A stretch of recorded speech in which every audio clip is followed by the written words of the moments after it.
कोमल हवे नील जैसे रंग, राम भरत दोनों भैया के एक किस्म के अंग।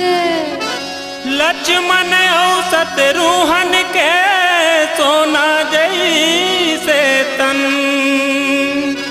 अवधपुरी के राज दुलरुआ मोहे सब के मन।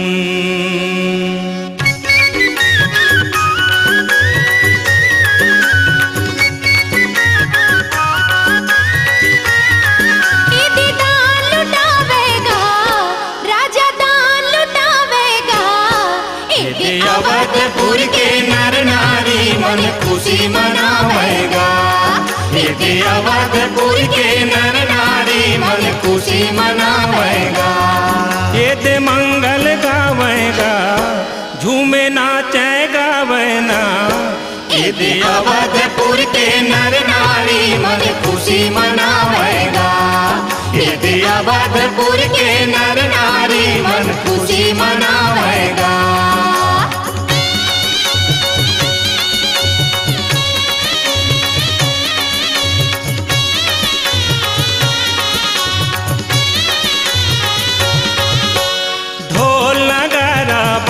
दमादम बाजे आनंद बधाई, फूल बरसावे देवता मन जय जय चारों भाई, अरे जय जय चारों भाई। ये दान लुटावेगा पर्वत दान लुटावेना, यदि अवधपुर के नर नारी मन खुशी मनावेना, यदि अवधपुर के नर नारी मन खुशी मनावेना।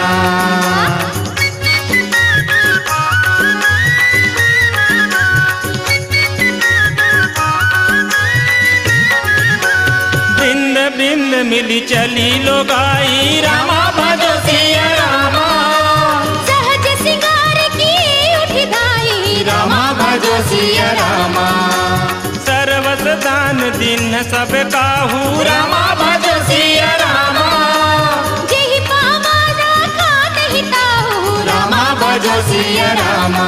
ये मंगल गावना झूमे नाचे गावना, यदि अवधपुर के नर नारी मन खुशी मनावेना, यदि अवधपुर के नर नारी मन खुशी मनावेना, यदि अवधपुर के नर नारी मन खुशी मनावेना।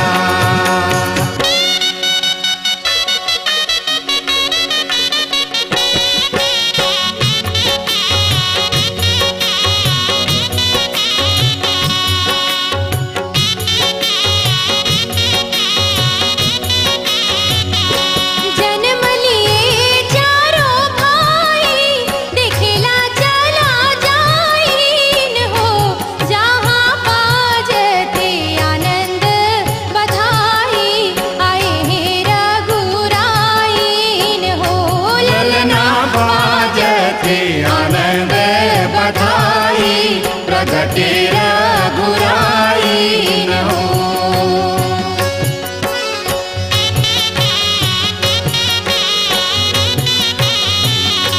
कंचन थार सजाई मंगल गीत गाइन हो, चलो जुर्मिल दर्शन पाई के भाग जगाइन हो।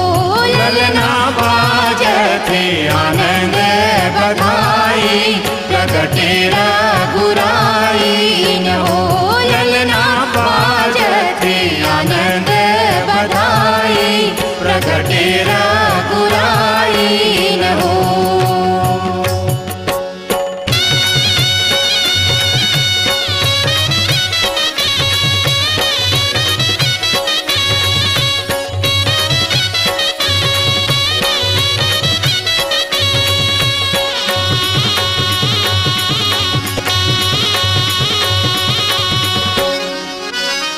बृंद बृंद मिली चली लोगाई, सहज सिंगार किए उठी धाई। राजा दशरथ के घर चार चार ललना पैदा होने भैया। कहर महर गली खोल करा थे, उड़ा थे रंग गुलाल। अरे चंदा सूरज घला को रद्दा लभुला गे भैया। राजा पर्वत दान लुटावा थे, पर्वत दान लुटावा राजा बेटा पाइस चार जी। हाथी घोड़ा सोना चांदी बांटे चाउर दार जी। लकर लउहा जाथे बेसउहा दौड़त जाथे चैती। सब झन ले अघुआ गे कुंवरिया बन गे ऊकर पैंती। तय काबर पिछवाहत सबके सब चला, आनंद मंगल बधाई के बाजा में सब शामिल होवा। गावा मगन होवा आनंद मनावा। अवधपुरी सब जात हैं, जुरे हावय सबो देवी देवता। दशरथ राजा घर छठी होवत है, सबके है न्योता। जेन अघुआही मजा उड़ाही, कांके ढूढ़ी लखाही। जेन पोछवाही हाथ रम जाही, मुड़ धर के पछताही। ये राजा दशरथ के घर लइका नहीं हो है भैया, ये तोरो घर लइका हो है, मोरो घर लइका हो है। ए घर में लइका हो है, वो घर में लइका हो है। एक जन्म होले हमर जिंदगी जुड़ाही, हमर सबके नैया पार हो जाही। सबके यही रखवारी करही, यही सब जिंदगी के सुख लदेही। एक से तीर भगवान जन्म लेकर के हमर सबके जिंदगी ला उबारे बर हमर मन के जीवन में आए हैं भैया। ना आरा ना पारा, मुंह में काबर लगाए तारा। राम जन्म के बधाई है, प्रेम से बोलो जयकारा। बोल दे चारों ललना की जय।